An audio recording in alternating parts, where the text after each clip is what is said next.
We interrupt our program to bring you this important message.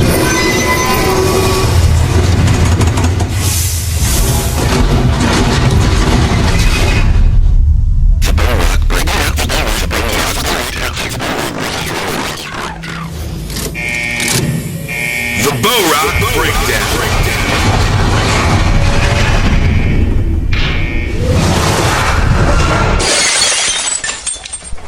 Now, back to our show.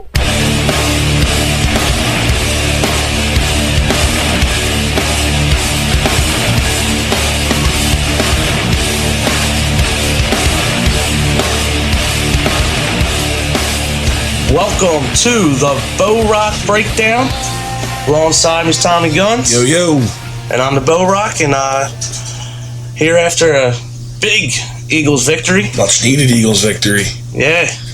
And we'll get into that, but let's address the elephant in the room. And the elephant's name is Big Balls Chip. Yeah.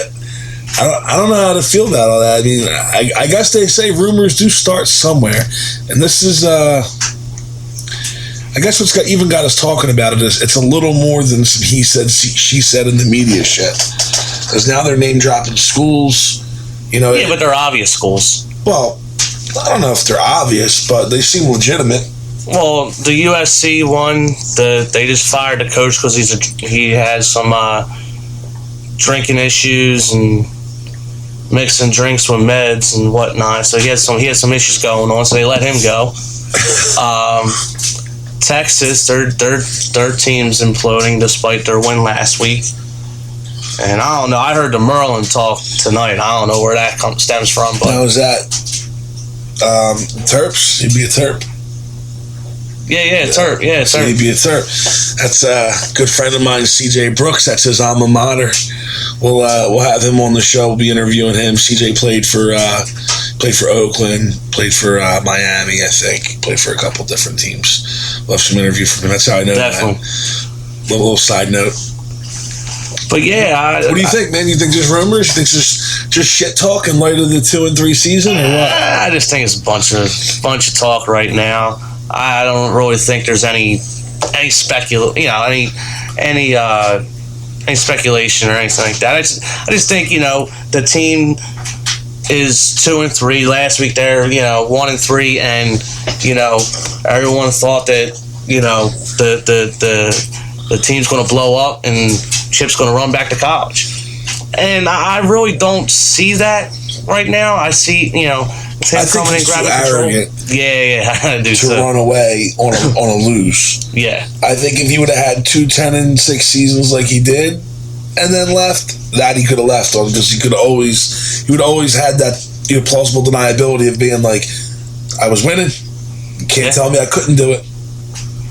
Which I guess he still has now if he says 2 out of 3 ain't bad, right? That's what Meatloaf says. But I just think for now I think it's a bunch of bullshit. Well, let's not give any more attention to that. Then move right on and go into Mr. Bradford apparently stepping up and growing a set of balls. Maybe Chip's big balls are contagious. Maybe. Is he becoming a leader? Does he have the right to become a leader? Is the question. He should be a leader. You're supposed to be as the quarterback. I mean, A, is it too little too late? B, can you take the guy serious just from the way that he, acts and reacts? And C, he's been playing like shit. I feel like someone needs to grab him and have a fucking conversation in the shower. Maybe someone did. Maybe he dropped the soap, and that's why the conversation was in the shower. I don't know. Is Shermer involved? Yeah, I don't know, man. I mean, kudos to him, though. If that's true and that really did happen, he called everybody in and said whatever he had said. I mean, fuck, that's what I want. Yeah. I want somebody that's going to grab the bull by the horns, so to speak. It. And I think if he was going to do it at any time, that was the time to do it. So I give kudos to him, and despite his red zone tendencies, overcame it and pulled in a victory for the Birds. Listen, I appreciate the notion I like what you did. I don't want to say it's too little, too late. I'm still not jumping on the Bradford bus.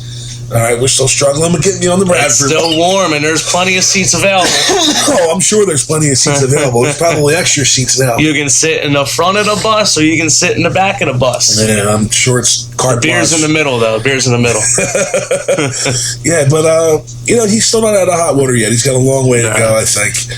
It's a long season left, man. We're only 5 games in. We're going to game 6. But before we get into game 6, let's just briefly go over game 5 and let's break it down. We'll start with the offense. Do the offense. Let's start with the offensive line, because that was a big hot topic, especially leading into this game, because you had the injuries to Jason Peters and injury to Lane Johnson with an already depleted offensive line.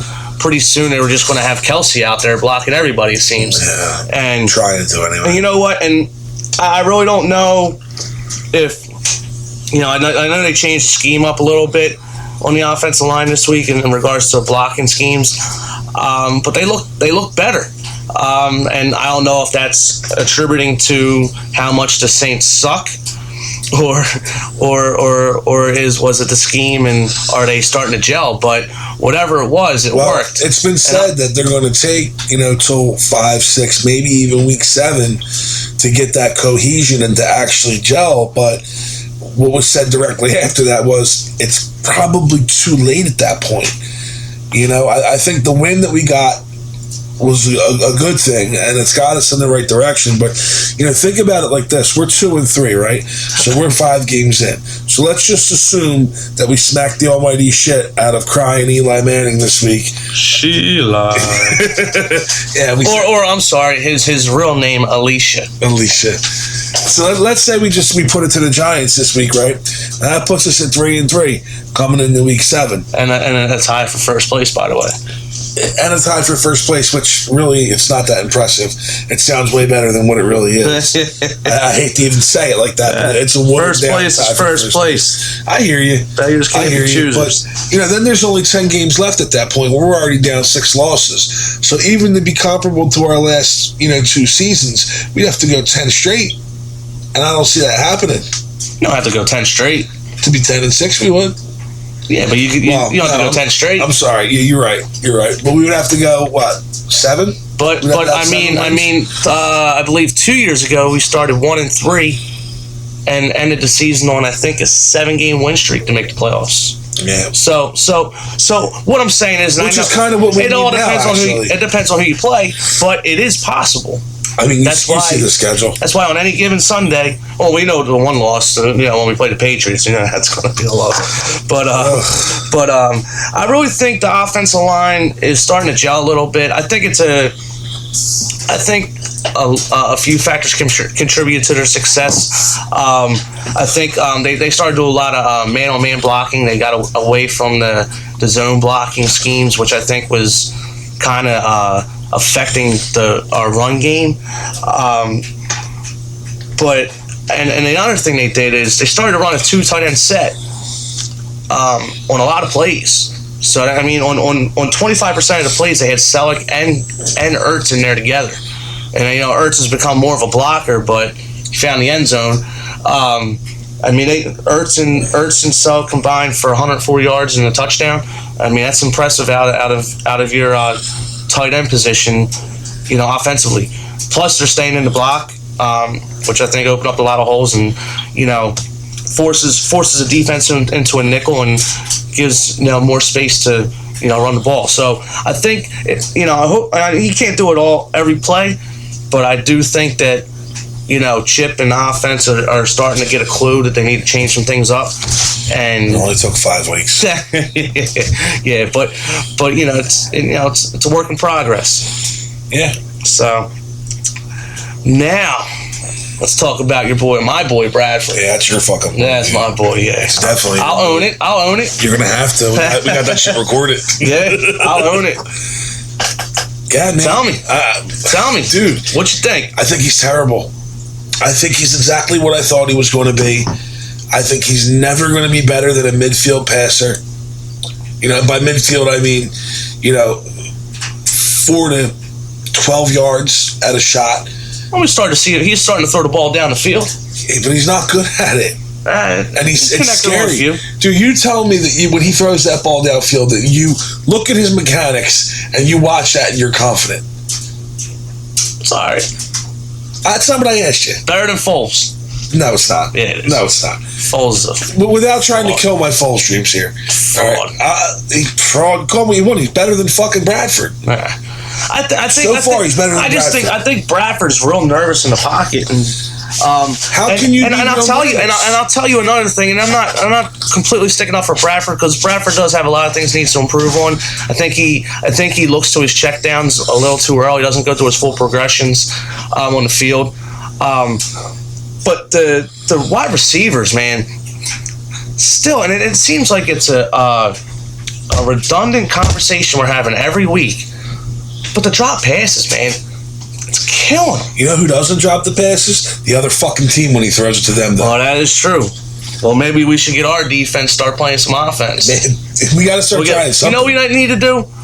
Iron Man football? We'll bring Walter Thurman on the offensive side. I think he has more caught balls this season than Riley Cooper. Dude, Riley Cooper, man, I was praying he was hurting fucking out. That scumbag. Yeah. Listen, he's got a lot of work. He needs a lot of work.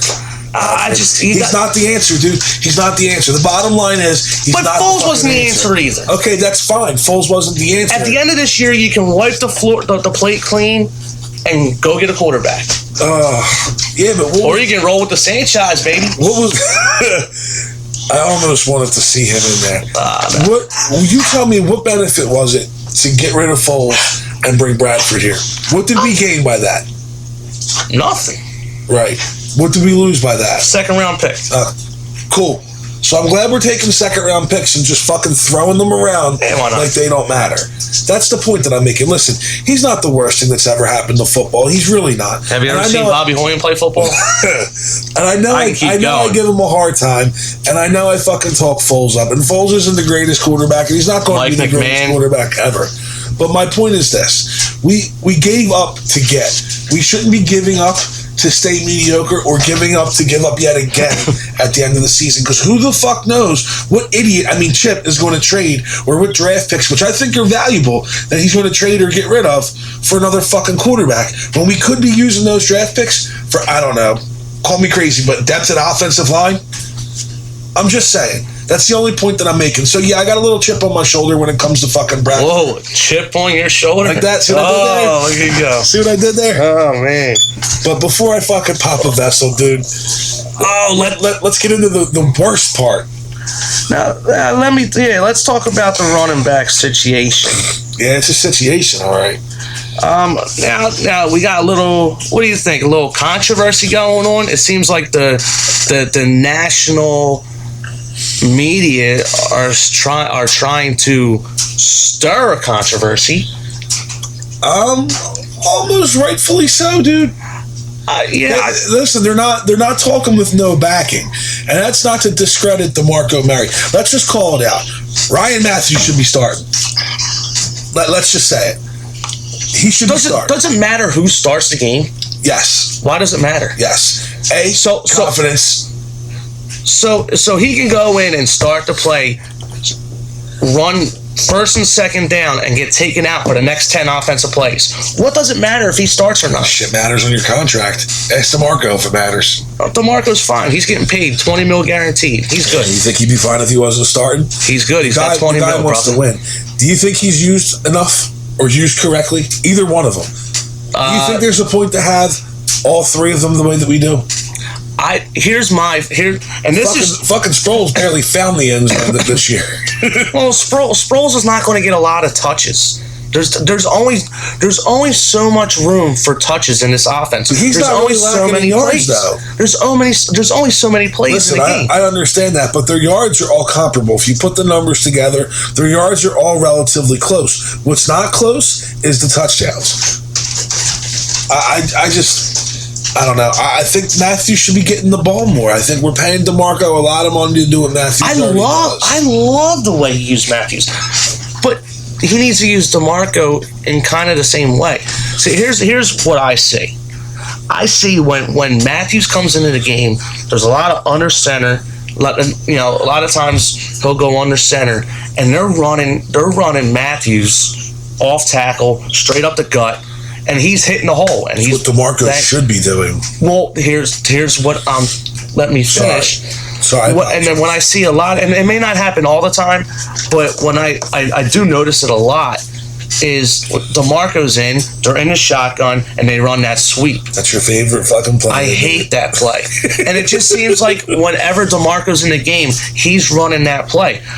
There was a play on last Sunday where it was a sweep to the left side. It goes to the left side, there's nothing there. He has to backpedal 2 steps, try and go back to the right a little bit, and then he sneaks up for like a 2-yard gain. It just seems like DeMarco last year sounds more like a Sproles play to me. hit the hole and just fell forward. What he does best, and gains yards. So, dude, sometimes he doesn't even have to fall, because let me tell you what, when he's moving, that's people get the fuck out of his way. That shotgun sweep play that they do all the time, that's perfect for LaShawn McCoy. Perfect for LaShawn McCoy.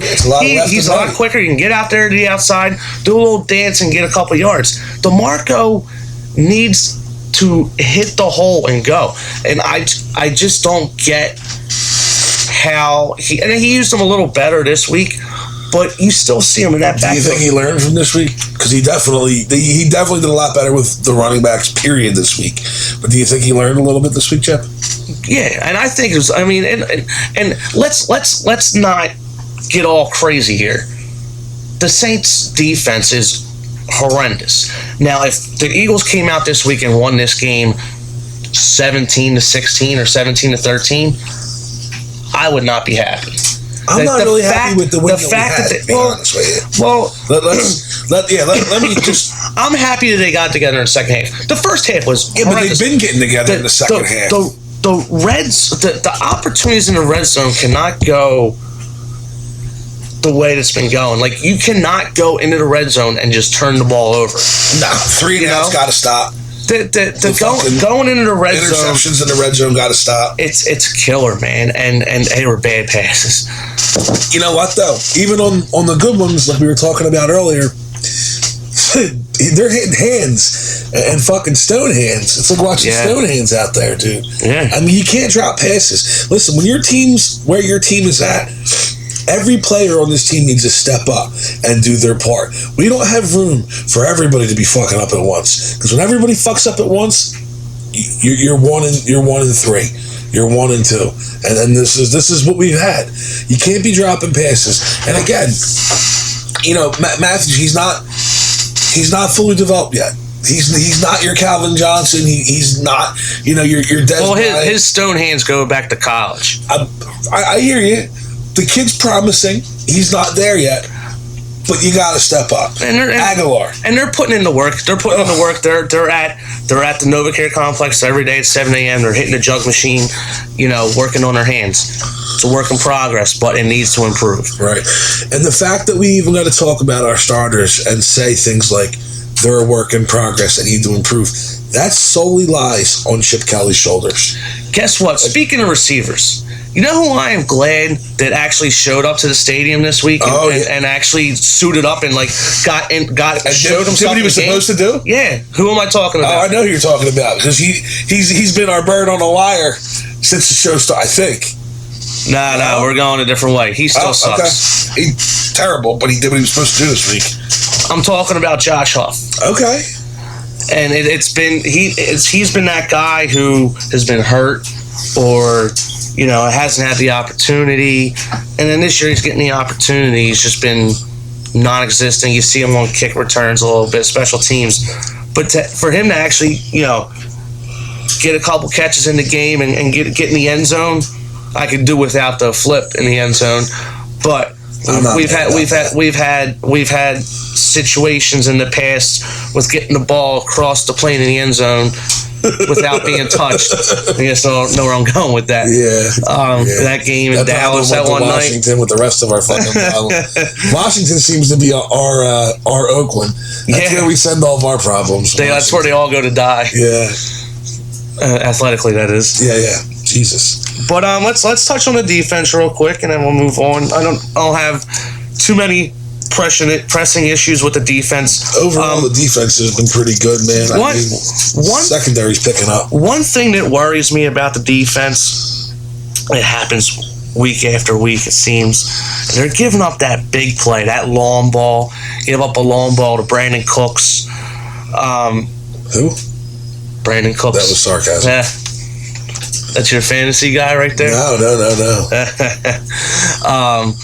Yeah, but Brandon Cooks actually had a decent game this week for the first time this year against the Eagles. But it just seems like, and I notice like the secondary is what it is, but especially going into this week, Eli loves to chuck the ball down the field, and you cannot, especially with Odell Beckham Jr., you cannot give up that big play. No, let me tell you what, dude. Eli right now, he's playing fucking phenomenal. I hate to say it, but I'll touch on him in a little bit, but I can't disagree with you there. But and one, there's a few highs about the defense. One more thing that I really think they need to work on, and I think it'll be vital to their success on Monday night, is the pass rush. We have a stellar run defense. We're stopping a run time after time after time, but it just seems like we can never get any pressure on the quarterback, and that's got to change, especially Monday night. You've got to get in Eli's face. Disrupt him, make him scramble out of pocket. Everybody knows you put Eli on his ass, he's shook. Yeah. There's one hit. Knows. I'd send an all-out blitz the first play and just knock him on his ass and say, "Welcome to Philly." Like that's what I would do. And one guy who I think who could help in that process is Jordan Hicks. This man is playing like a man possessed. Like, I know you guys can't see me, but I'm just nodding in agreement here. Keep going. but Jordan Hicks is just playing like an animal. You can see the maturity from a football perspective. He's actually ranked by Pro Football Focus as the 4th best linebacker in the league. That's a statement. And this is a 3rd round pick rookie who wasn't even supposed to see the field much this season. We give them fucking picks away, bro. Special teams. It's a second round pick we gave away. We'll be giving the 3rd round pick and the 2nd round pick away next year for another quarterback. We gotta do what you gotta do. Yeah. Gotta find the next Bobby Hoying, right? Let me ask you a question. Sure. Let me just throw this out there right now. Oh, Avast has detected some shit. So, just a quick question. Right now, and I'm probably going to ask this throughout the season, but right now, with where we stand, would it have been worth it to make a Mariota move? No. No? Nope. Still no. Do you think that Bradford's going to be here at the end of the year? The price is too steep. Do you think Bradford's going to be here at the end of the year? It's all going to depend on the next. So you can't give me a solid yes, though. No, I can't. Okay, I'll take that because I can't. That to me says more than you stifling around the word fucking no. Well, here's, and I'll address it very quickly, please, and we'll move on. I just think the amount of money that he's going to want, Bradford, yes, is going to be something that's not worth it. Do you think he's going to want that much? He's going to want. I'm going to prove myself this year statements. He's going to want $100 million. That type of contract. And if I'm the Eagles GM and I'm going to sign him to that contract, it's going to be a Colin Kaepernick type contract where it's on paper it's saying $124 million, but we may only have to pay legitimately half of that. So if there's a contract structured like that, maybe I do it. But I mean, there's not really many options in free agency to go find a quarterback. So yeah, but I don't want to pay for garbage either, man. Well, I think that out of all the starting quarterbacks in the NFL right now, only 2 quarterbacks are scheduled to be free agents, and that's Sam Bradford and Kirk Cousins. Yeah. So slim pickings there, brother. And not Dan Orlovsky. Brooke Osweiler to back up the Peyton in Denver. I think he's supposed to be a free agent. That should be an interesting situation. That will be an interesting situation. Peyton hangs it up. He's due to hang it up. Yeah. Damn, what do you do there? I guess you kind of got to pay him, right? But what are you paying him? You got to pay him something. Because somebody's going to want to pay Peyton Manning's understudy. Yeah. Yeah. Maybe he comes to Philly. We have a second round pick to give up. But all right, let's address the injuries leading into week 6. We'll cover both teams to the best of our knowledge. No official injury reports out as of this recording. Drew Brees is injured every week. He sucks. He's terrible. He's over. I'm sorry, God. The end. I called that in week 1. Right. Yes, you did. You called that before the season injuries. started. Yeah, I did. I said do not draft him in fantasy. Philadelphia injuries. Riley Cooper. Yes. He just sucks. The crowd goes wild. Yes. So I'm waiting for the villagers to carry him off the field. He's hurt. I was waiting for batteries to come out. Anyway, Nelson Aguilar's dealing with a little injury, so he's day to day, and Liss is questionable. What do you think? I think he plays Monday night. Yeah. Michael Kendrick's dealing with a hammy, as usual. Over my hammy. So he's questionable. I'm hopeful that he plays Monday night. That'll be a good addition. Get him back, put him alongside Hicks, and I'd have D'Amico cycle in. That's how I would do it. But that's why I'm not the defense coordinator.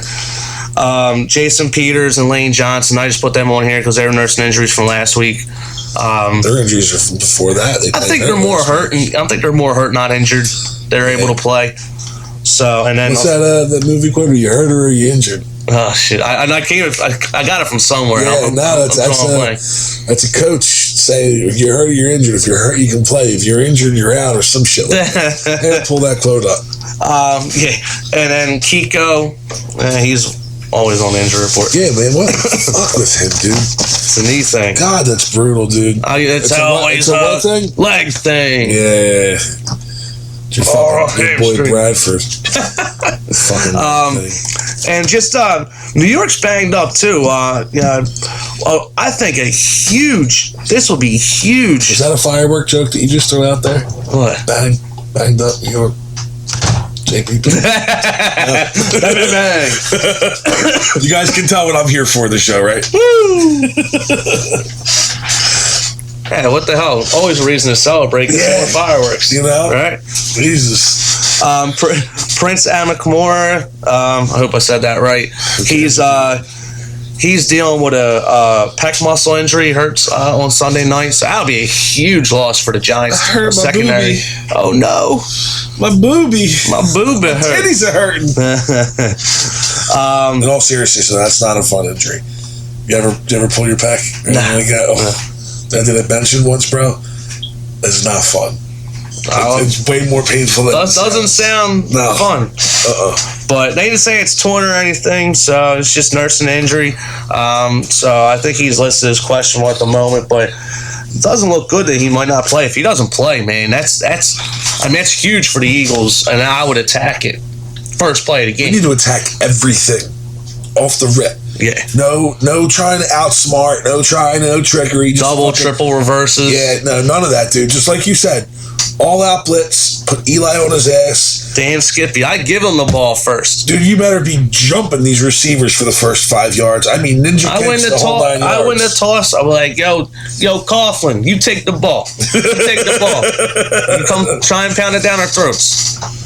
But Odell Beckham Jr. dealing with a hamstring injury. Yeah. Anything that slows him down, I'll take. Yeah. And you know what? That's one to monitor because he missed the first 4 games of last year with the hamstring injury. So I think that's something, especially a growing, budding superstar for them. Something to monitor that they may be very careful with. I still think he plays, but I think it's something they're going to monitor very closely. The Eagles game, he might not play. I think he's going to play because it's an Eagles game. I think because it's a Monday night game, he gets that extra day. And Monday night, yeah. I think their wide receiver corpse is like another episode of Walking Dead, man. Because they're just Ruben Randall, hamstring injury, Victor Cruz, calf injury. These are all their number ones. You know, put it this way. I'll put it this way for you. If the Giants lose those three guys, if just say those three guys don't play Monday night, Randall and Beckham. Yeah, if they lose those three guys, their starting receivers will be Miles White, Dwayne Harris, and Jeremy Davis. Who? Dwayne Harris is a cast off from the Cowboys. Jeremy Davis, I think he was an undrafted free agent. He might get drafted in like the 7th round. And Miles White, I saw him Sunday night. Dude, that could be huge. This could be the start of my career. Maybe I could be a walk-on. These fucking guys. They're, for all pretense and purpose, we should destroy the Giants this week. Yeah, we should destroy. The only playmaker they have starting is fucking Eli Manning. Yeah. And he's 2 sacks away from crying in the corner.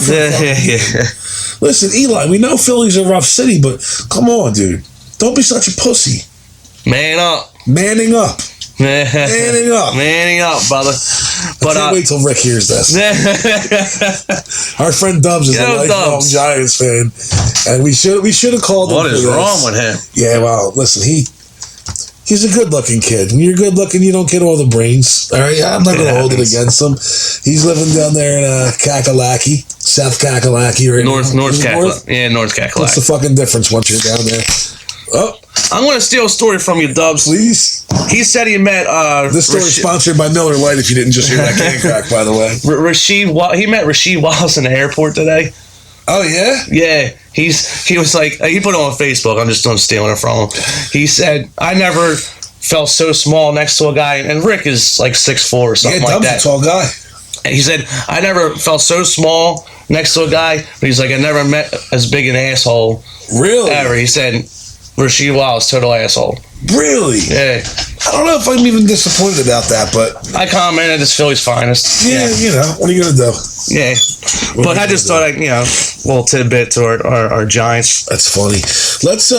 One more thing, don't want to touch on, one more injury is, I just want to, me and you will wish Daniel Fells, recovery from the MRSA infection. So I mean that's some serious shit, man. I'm aware. Aware. It's serious, and we just wish him the best of luck in his recovery. I wonder, like, I don't know what you really do know or don't know about MRSA, but like, A, how did he get it? And B, man, they had to disinfect everything, bro. I mean, like, wiping down with it happened in Tampa Bay's locker room a couple of years ago. Oh, dude, let me tell you what. A couple of people got it. Yeah, and that shit, that can go bad quick. If the medicine don't work, if the antibiotics don't work, dude, they're in there cutting golf ball size fucking. Oh yeah, I had it under my arm here. Yeah, MRSA, just staph. It was staph. It was just staph. There's the blatant. Oh yeah, no doubt. MRSA's that next level. Oh shit, yeah, no doubt. But staph ain't no joke either. No. Don't get me wrong. That was. Dude, that MRSA. They just took a knife and just cut it right out. But anyway, moving on. Now we have our second victory under our belt. We're 2-3. Does this Saints win? The Eagles' victory over the Saints. Does this save the season? Do you think this is a turning point? Do you think that the Eagles are on the up and up and they're ready to just charge forward and just take control of things? Or do you think that this win doesn't mean jack? And it's a loaded question. It is a loaded question. That's why I'm asking it. And I say that because the way I see it is this. Like I said earlier, we're not going to go 3-7. I don't think for 7-3 for the rest of the season. 7-3 will put us at 10-6. I don't see that happening. I don't see the playoffs happening. Okay. And I'm okay with the playoffs not happening. All right, I'm a little... Really? Yeah, I am. And I said it preseason. I'm a little perturbed with the moves that were made. And with the amount of moves that were made, what I think should have happened versus what did happen, and where we should be versus where we are, I got to be a little bit of a realist. If this team is picking up here, which I think they're going to do, I think the Saints were a bit of a turning point. I think it's a little too late for it to matter, but I think it was a turning point. I think the offensive line is going to start to gel. I think we are all going to start to look good, and we're going to start getting some momentum. But we still have some big games ahead of us. New England, like you said, that's one of them. Well, there's plenty of games for us, I should say, that we may or may not pull out of. Now, I know everybody can say that about every team in every game or whatever, but I just don't see us going 7 wins and 3 losses. I know it's happened before. I just don't see it happening. So I don't see the playoffs happening. So no Super Bowl this year, Eagles fans. You heard it here first. However, I do think that win was needed. I do think that we're going to start playing and gelling and looking more cohesive. And I do think that this is important for next season. I think us finishing good or finishing on somewhat of a high note this season, as long as Big Balls Chip doesn't fucking rearrange the entire offense and defense again, is good and important for next season. Here's where my thoughts. Here's where we disagree. If the wheels are going to come off this train, I'd rather them come off now. Like, I'd rather just lose to the Saints. I'd rather us lose to the Giants and just tank City USA. Well, I'm not talking about what I'd rather happen. I'm talking about what I think's going to happen. What I'd rather happen is us to fucking go undefeated and.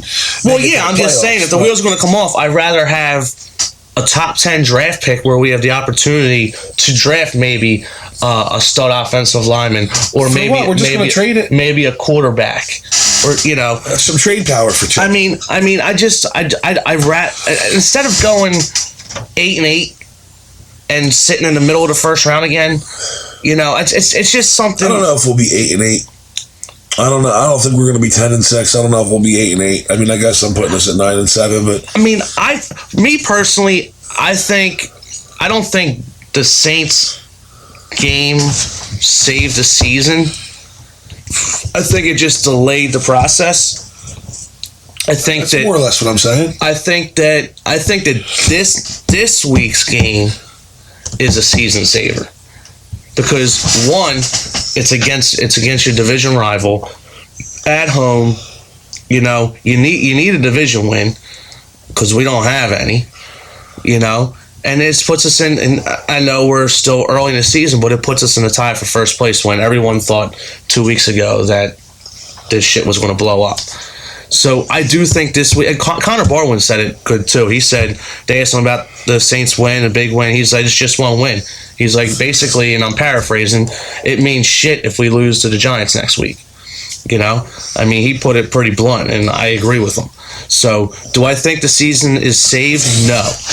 Okay, but I think it can be saved after Monday night if they pull out a victory. Let me ask you this. We're going to go over the schedule just real quick. All right, and I just want to hear your thoughts. I think after this Giants game, they got Carolina next week. What do you think? Let's say we win the Giants game, okay? Okay. A decent enough win. Not we fucking came back in the second half and squeaked the win out of our 24-16. Whatever numbers you want to throw out there. But let's say it's a good feeling win. We look good win, okay? Okay. And we look good win, and not all their starters are fucking out win. Okay. All right. So Carolina, what do you think we do with Carolina? At Carolina, it's a tough game. I just need a W or an L from you. I'll go Sunday night, 8:30 at Carolina. I'll go L. Okay, so then we got a bye week. And then you got the Cowboys. Then we come back to the Cowboys at Dallas. Sunday night, 8:30 game. Win. That's a win. Yes. And you got Miami. Next three are all wins. So Miami, Tampa, and Detroit are all wins. Correct. Okay, so now you have us 4-1 so far. Okay? After this game. Well, we're going into the Giants game at 2-3. You got us winning the Giants game at 3-3. You got us losing Carolina at 3-4. Then a bye week. Then 4-4 from Dallas. 6-4.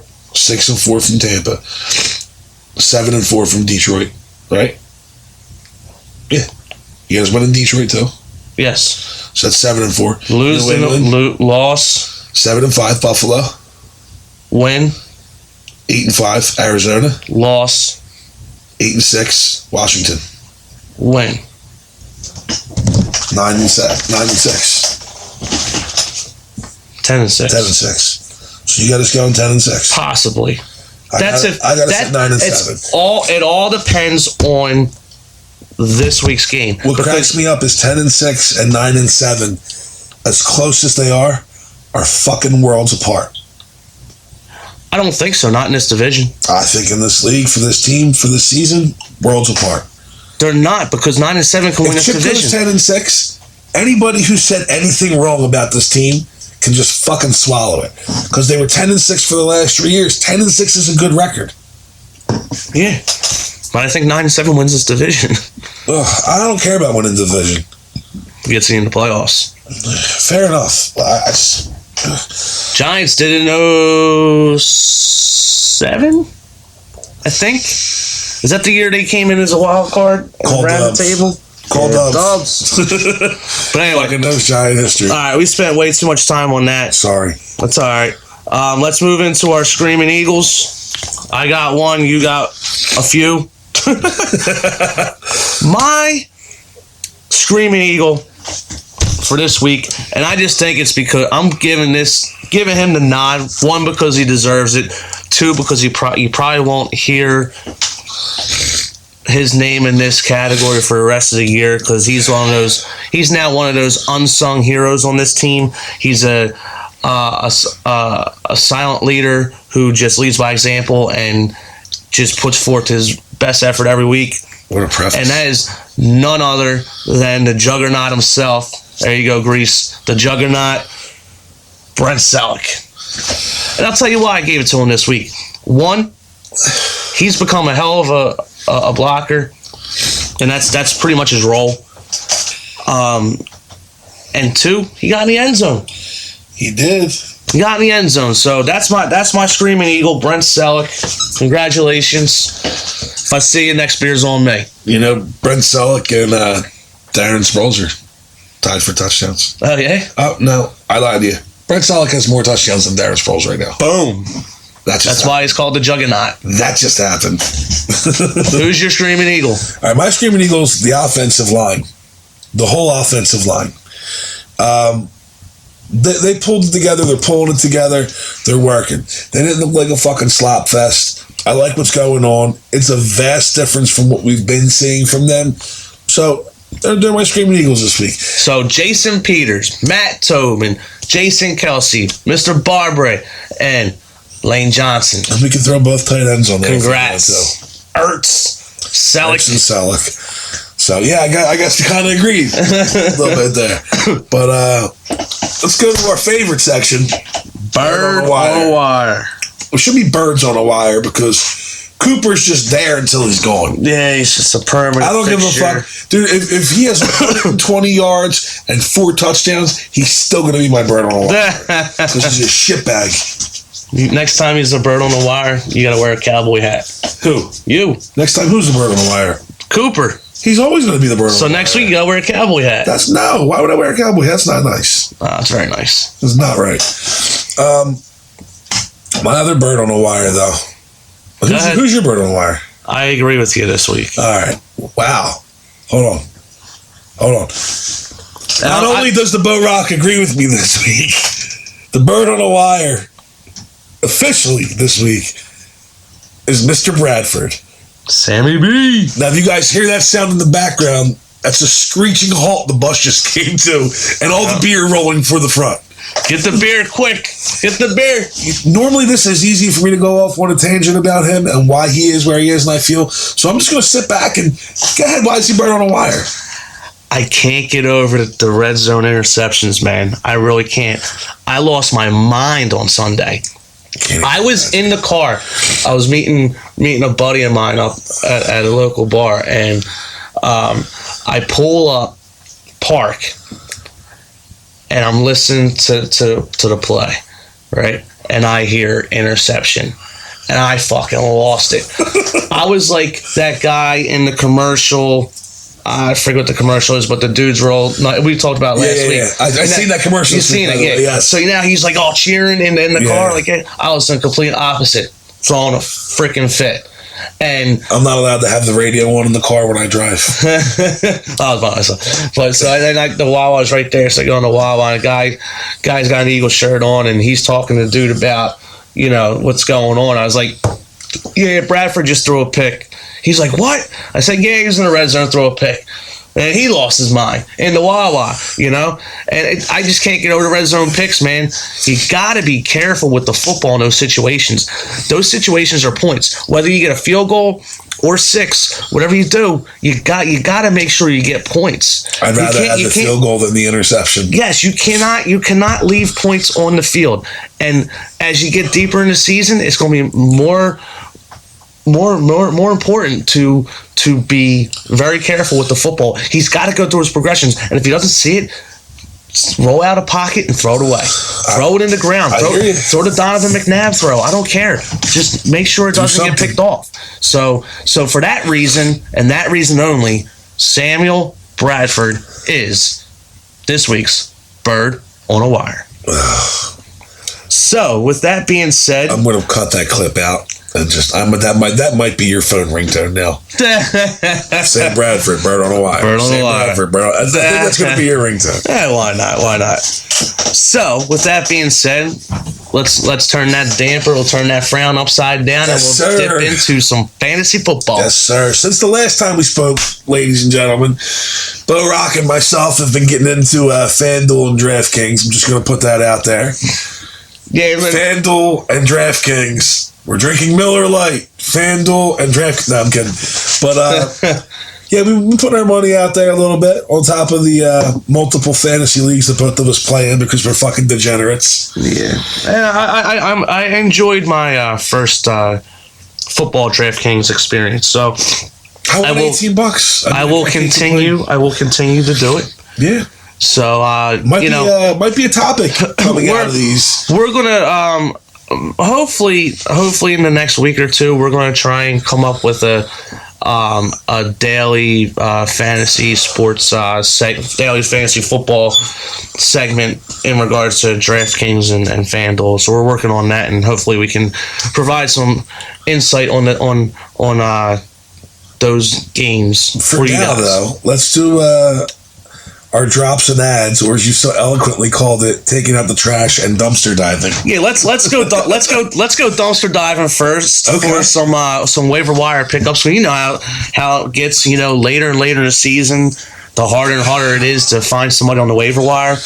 Yeah. So I have a couple guys. I'll let you rattle off who you're diving for, and then I'll come off you. Now, see, I use 2 different leagues for 2 different examples for this, because if I read you the pickups off of my one league, or we're doing drops right now, right? We're doing the ads. We're doing ads. If I read the ads off of my one league, yeah, but your league is so much different than any other league. That's why I'm not going to use that league for what I'll use that league for the drops. Standard league, because that league's just ridiculous. Yeah, that league's crazy. All right, so. Good drops for this week. Good ads, you mean? Fungal. Yeah, good ads. Fungal. Eric Decker I picked up this week. Good pickup. That was a great pickup. I'm going to fuck this dude's name up. Chikandrick. I'll go with it. Chikandrick West. Roll with it. He's the backup for Mr. West for Kansas City. Now he's number 3. Andy Reid calls him Jamal Charles Jr. Says he has his skill set. That's why he's playing. He's number 3. Well, here's the thing. Like a lot of guys in my league, I noticed dudes. Niall Davis was picked up instantly. Now I get it. You pick up Niall Davis because you know what you're getting from Niall Davis. However, the fact that you know what you're getting from Niles Davis and Andy Reid's talking about this kid is already set to get.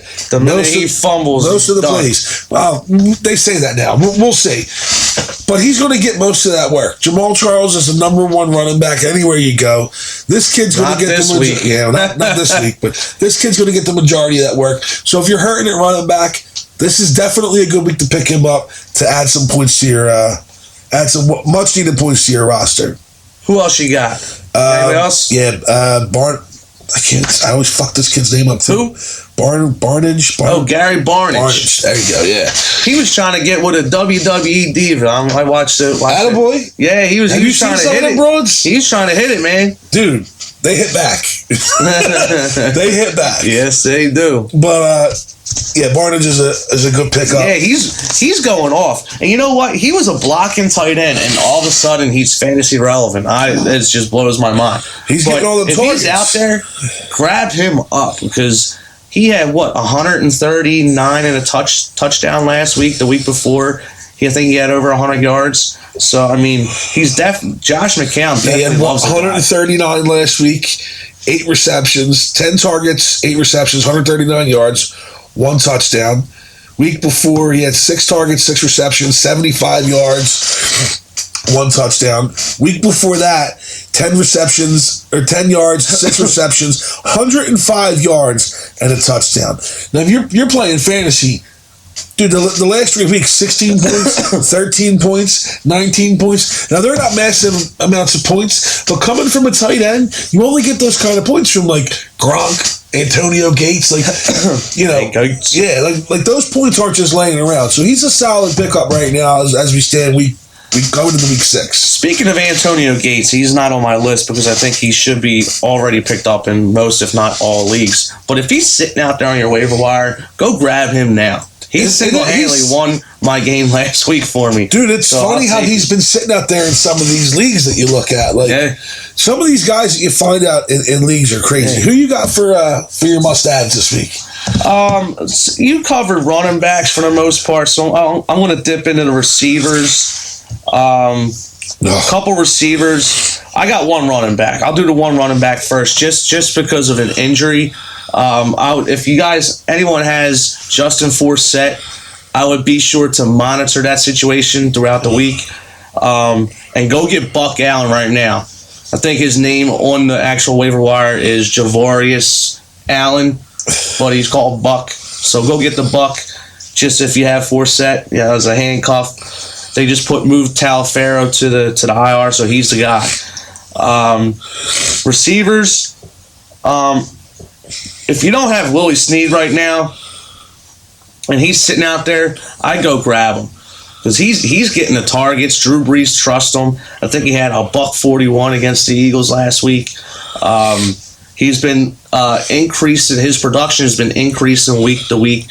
So I mean, he's pretty much equal to, if not getting more targets than Brandon Cooks in that offense. So go grab Willie Snead. Another guy I would grab is Alan Hearns from Jacksonville.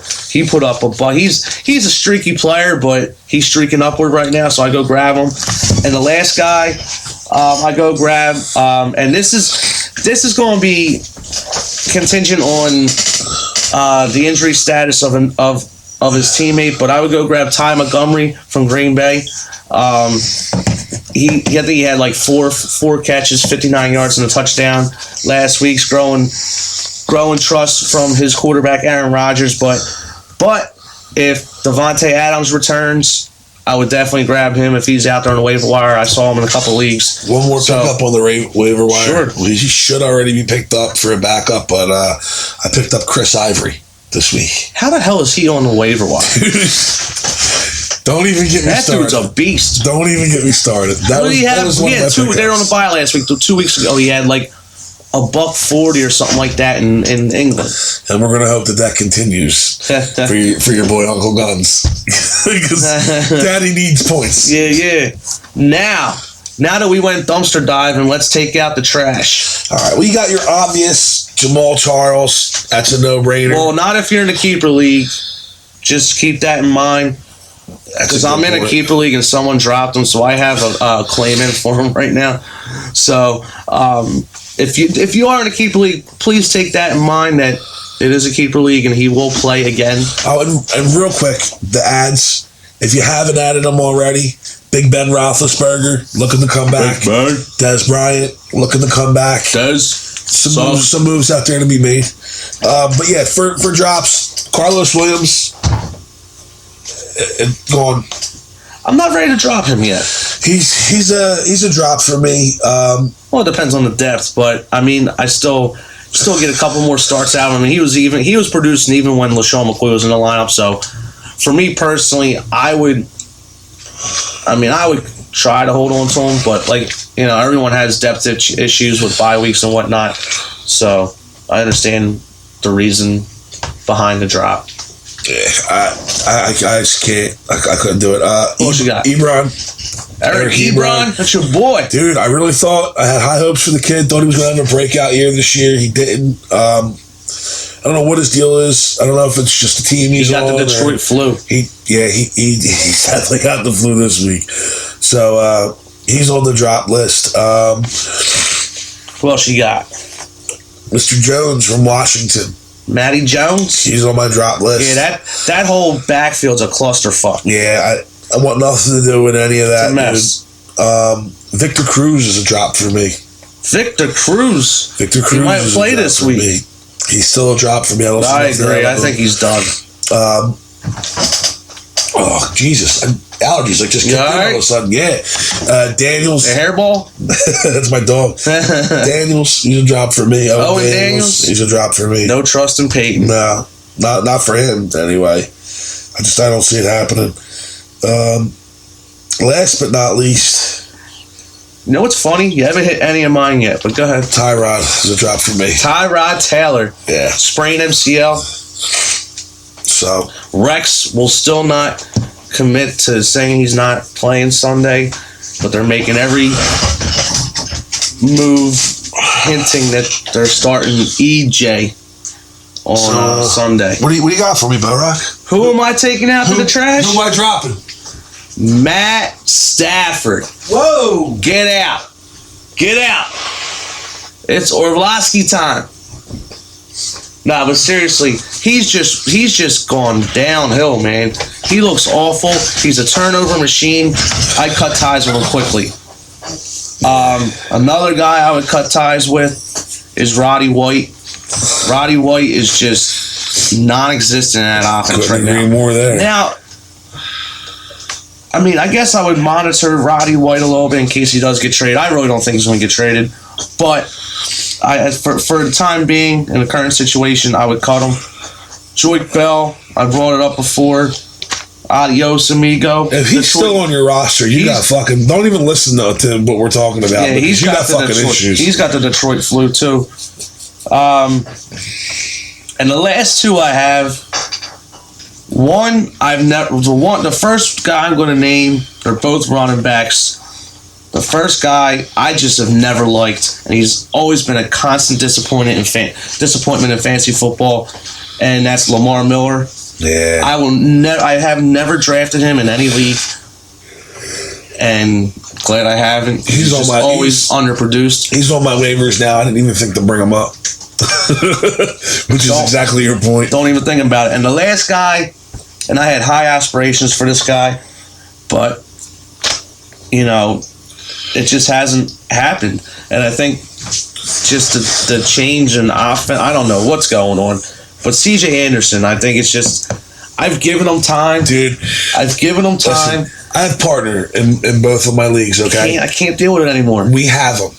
I've been fucking trying to drop CJ Anderson since week 2.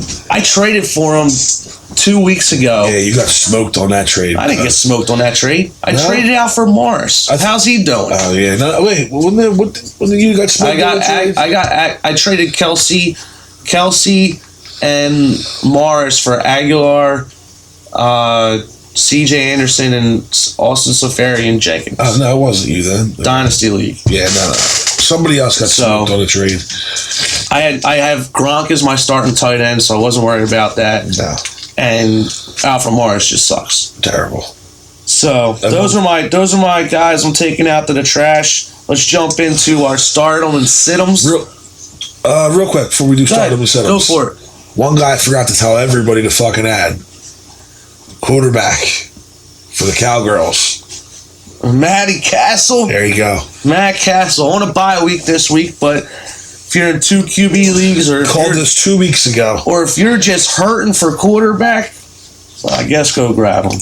Dude, listen, he comes back. Dez comes back. Good things might happen for a few weeks. They're not going to last Yes, he's going to fizzle like a fucking bottle rocket. But if you're hurting, if you're listening to this segment right now, it's because you're fucking hurting. So go pick him up. Let's be real. All right, start him, sit him. All right. I got one guy per position. Start, sit. Okay. Can you handle that? Yeah. All right, quarterback. And here's my thing with quarterback right now. I can't believe, and in some leagues, he's still on the waiver wire. And I can't believe this guy's performing the way he's performing, but I got to put him in the stardom category until he proves me wrong. And that's Andy Dalton. He is, depending on your points, is the number one fantasy quarterback. It's funny that you say Andy Dalton for your guy to stardom, because not only is Andy Dalton my guy to stardom, but my guy to sit him is my other quarterback, Eli Manning, for the week. Oh, Eli. Eli's my sit him for the week. We had a conversation pre-show. I was already on the ledge. You talked to me into jumping. Didn't think much. I mean, well, here's my thing with Eli. I just needed somebody to back me up. Eli's playing at a high level right now. Super high level. It's hard to sit him, but he's just had issues in Philly over the last couple seasons. He just hasn't. I mean, since Chip Kelly, I'll bring this up real quick. Since Chip Kelly has been coach of the Philadelphia Eagles, Chip Kelly is 3-1 against the Giants. And, of course, the only loss that Chip had to the Giants, I was there. And Rick Dobbs was sitting next to me. Oh. Yeah, that was hurt. That game hurt. That was the game that was the game they had to bring Matt Barkley in. The only thing that gets worse than losing to the Giants is losing to the Giants and having Dubs next to you. Yeah. Ladies and gentlemen, Dubs is a gem. He really is. But not when he's rooting for the Giants and the Eagles are losing and he's next to you. He was pretty tame. I kind of scared him shitless when we were walking in. I'm like, they're going to mess with you. They're going to pour beer on your jersey. Just psyching them out a little bit, but it was an ugly game. How was the ride home? Yeah. I took it on the chin, you know? You got to. I got the hook, you know, but whatever. But yeah, I mean, last year in Philly, the Giants put up a goose egg. So, and the game at the end of the year last year didn't mean anything. But yeah, I mean, Eli, it's hard to sit him right now, but it just hasn't performed well in Philly. No, that's my sit him for quarterback. My sit him is Cam Newton. Yeah, I'm not a fan at all of Cam Newton. He's performed well, but I believe, who are they playing this week? They're playing Seattle. I think that's why I put him on my sit him. They might be. I can't find them. Oh. But yeah, they are playing Seattle. He hasn't performed well against Seattle. Not that many offensive players have performed well against Seattle. God bless you. Times 2. Thank you. But yeah, he's just been notoriously bad against the Seattle defense. So that's my sit on the quarterback. The Legion of Boom. Moving on to running back. Who is your stardom? Another no-brainer, man. Since he's been back, he's been on a fucking tear. Mr. Bell. Le'Veon Bell. Le'Veon Bell? Yeah, he's been on a straight tear since he's been back. I don't see it stopping. I don't see him falling short. They're playing Arizona this week. Tough matchup. Very tough matchup, but I believe in the Bell, dude. Believe in the Bell. Ring that bell. Ring his bell. My sit-em for running back. All right. Jay Park, if you're listening, you motherfucker, my sit-em is CJ Anderson. Jay Park, that's my partner in crime, my fantasy leagues, man. He has to put up with my shit 24/7. Dude's a saint. CJ Anderson's a bum, though. I've been telling you that for fucking ever. I don't like him. I don't know why. He's having a torrid love affair with CJ Anderson, and we're not allowed to drop him till week 7, he tells me. Okay.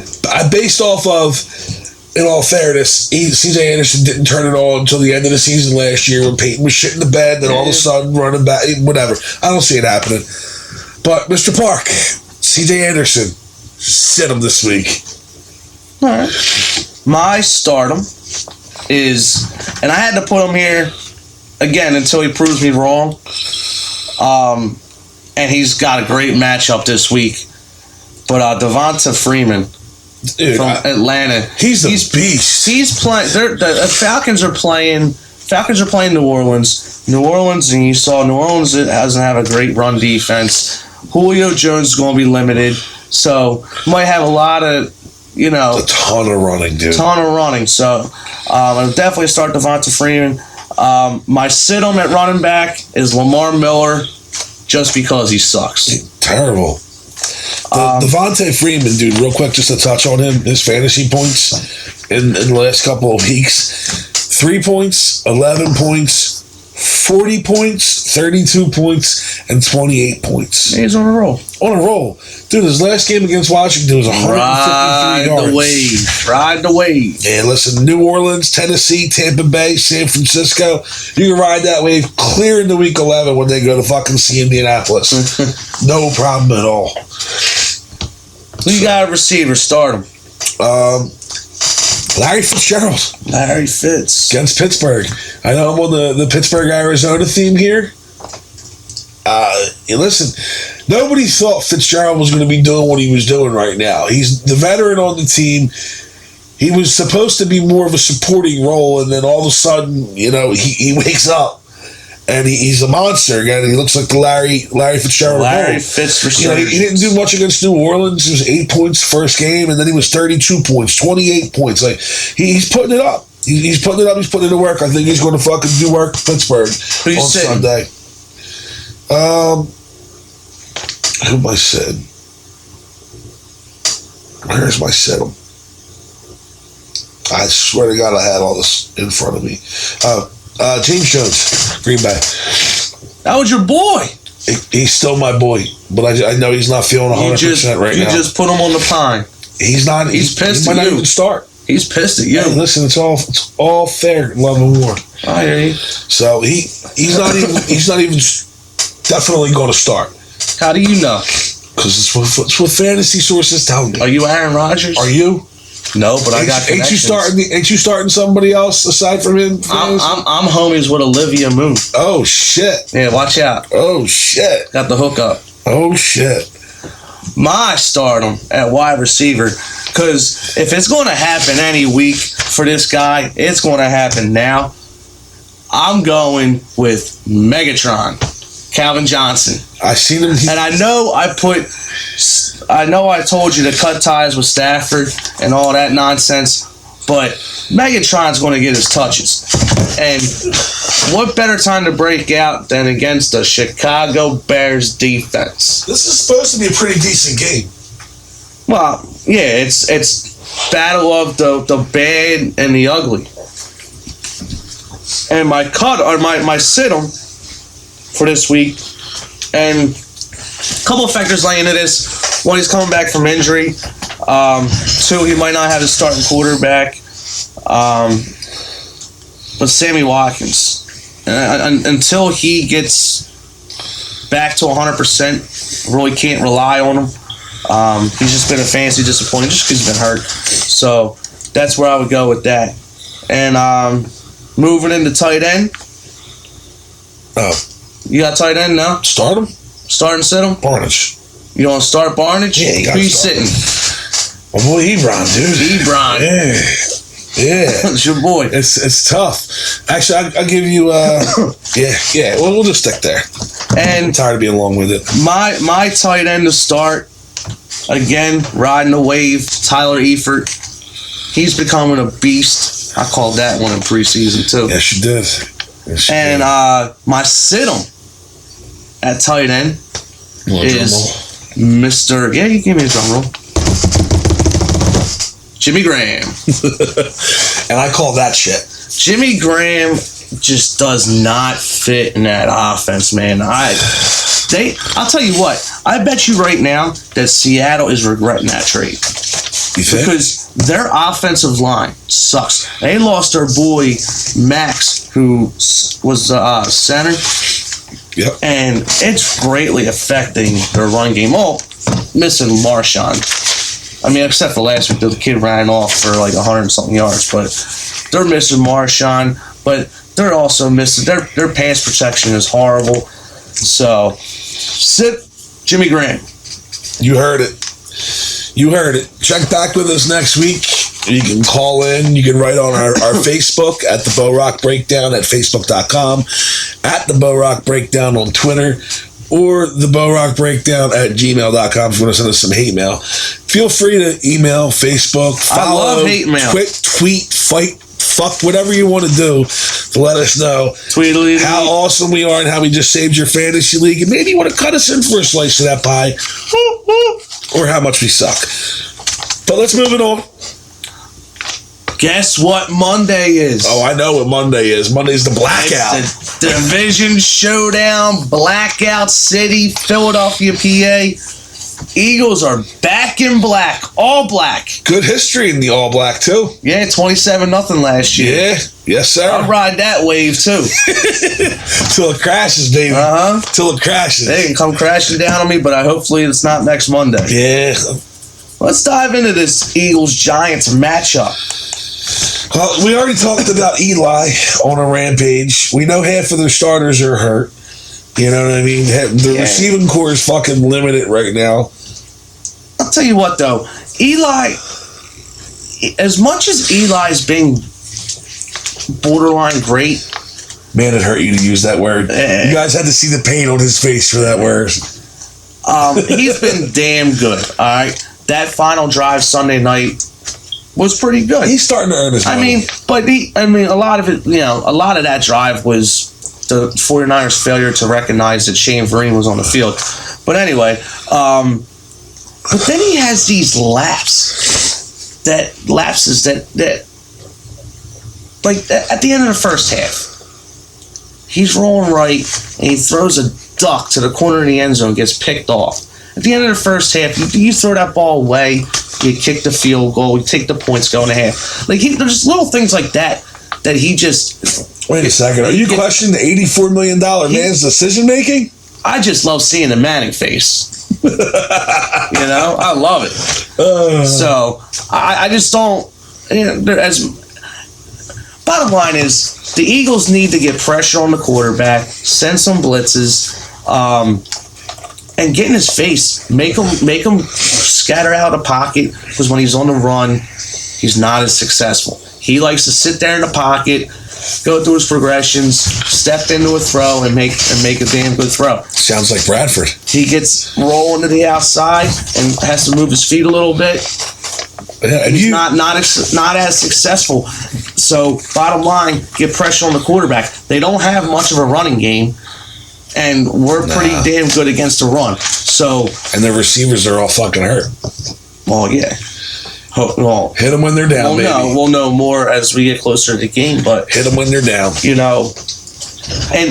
for on the Eagles side, I would come first play and I would just attack downfield. The Giants are last in the league in passing yards allowed. I would go over the top with Aguilar if he's healthy. Who's throwing that over the top downfield ball? Fucking Bradford, dude. Come on, stop asking stupid questions. Terrible. But I would do that. Maybe have a little wheel route with the tight end. Or Sproles action, Sproles Royce down the left side of the field. I mean, get the ball in the air early and often, man. Develop that passing game, because you got to expose the weakness. Yeah, I still agree with the defensive train of thought. Send the blitz first play. Send it fucking hard. Send the boys. Put him on his ass. Right on him, dude. Right fucking on him. Everybody knows you rattle the cage a little bit with Eli, and it's a wrap. Yep. So, no secret. I think there's going to be some scoring in this game. I mean, our secondary is not up to par.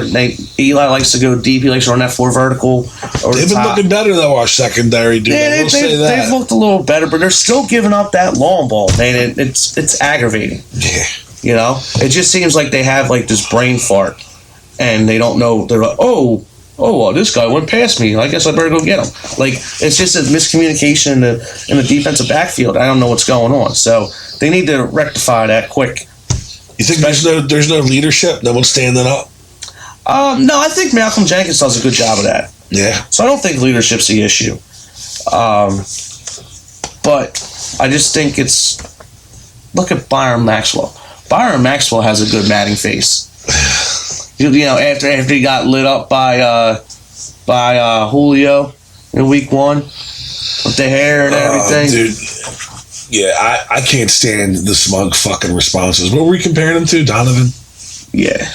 Yeah, I can't fucking stand that. He doesn't know what city he's in yet. No, we haven't let him fucking know yet either, to be quite honest with you. But I can't. Don't smile at me when I'm paying you millions of dollars to do something. Don't fucking smile at me. 63 to be exact. Yeah, fuck you. Fuck you. Well, speaking of the defense, excuse me, Fletcher Cox was named Defensive Player of the Week for the NFC. So congratulations to Fletcher Cox, a proud member of the Nobodies on our defensive line. The Nobodies. So good job to him. And another guy who gets no credit, but does a hell of a job and creates a lot of havoc up front is Benny Logan. That's my boy, man. That might be my next jersey. Yeah? I love Benny. Little Benny action from LSU. He's a beast, man. I'm sticking with the Dawkins jersey for now. You know what I did last week? And it worked. I pulled out a jersey that I haven't worn since he's been traded, and that's LaShawn McCoy. I pulled out a LaShawn McCoy jersey last week because I was out of options. I didn't know what to do because I wore Randall and they won, and then the next week I wore it and they lost. So I went to the depths of the sea, pulled out my LaShawn McCoy jersey and wore it, and they won. My black Do I wear it Monday? No. Keep it moving. I gotta keep it moving? I think you gotta keep it moving. Do I go old school? Yeah, and I'm gonna go old school with you. I'm gonna bust out my fucking Seth Joyner throwback. You know where I might go? For Monday. You know where I might go with it? Bill Berge. Whoa. Digging deep. Deep in the archives. Number 66. Deep in the archives. That's where I might go. How do you feel about wearing not an Eagles jersey on Eagles Day? Never happens. I'm just curious. Never happens. Yeah, okay. So, I mean, I'm guilty. I will say I'm guilty. On Eagles game day, you wear another who? Yeah, it'd be like a throwback. Never a team that we're playing. But I had my Barry Sanders jersey. It was my favorite jersey for a little bit there. So I was rocking that, and then I had what was the other one I used to wear? My Bettis Super Bowl jersey. Oh, yeah, I know. But I was a fan. Did you have a terrible Dale with you sitting there waving it? No, I did when he was winning me that fucking money that year. Yeah, that was a lot of money I got that year. Can't do it. Yeah, so I'm guilty. I'll admit it. And one more. I'm not even going to touch on it because he's an asshole. So we'll just move on. One little tidbit. This is Hall of Fame week for the Eagles. Monday night they will be honoring Maxie Baughan, who was a player way back in the day. Bruiser. Most of them were back then. All pro. It was real men played fucking football. Oh, yeah. And he got out of town right when they started to suck. So apparently he's a smart man as well. But they're going to honor him on Monday night. And, of course, the main attraction Monday night will be Brian Westbrook. And what better game to induct Brian Westbrook into the Eagles Hall of Fame than against the does. So, I hate the Giants. But you know what? You know what I did love? I loved when Brian Westbrook ran back that punt return. That was a beautiful thing. That was a beautiful moment. And you know what's even better? And Mike Reese has even said it on the radio that he's like, I was lead blocking for him, and yeah, I held my guy. I got away with a hold there. But this is like a commercial. This is the Troy Aikman commercial. All right, I do dwell in the past. Yeah. But congrats to B West, congrats to Maxie on getting in the Hall of Fame. And with that, I think we reached the end. I'm a little parched. Yeah. I'm gonna finish my Miller Lite, and we're gonna look forward to Monday night. Crack open another one. All right, guys, we'll see you soon. Thanks for tuning in. Don't forget, Eagles Giants Monday night, 8:15 on ESPN, live at the link. Only one word to say: Go Birds!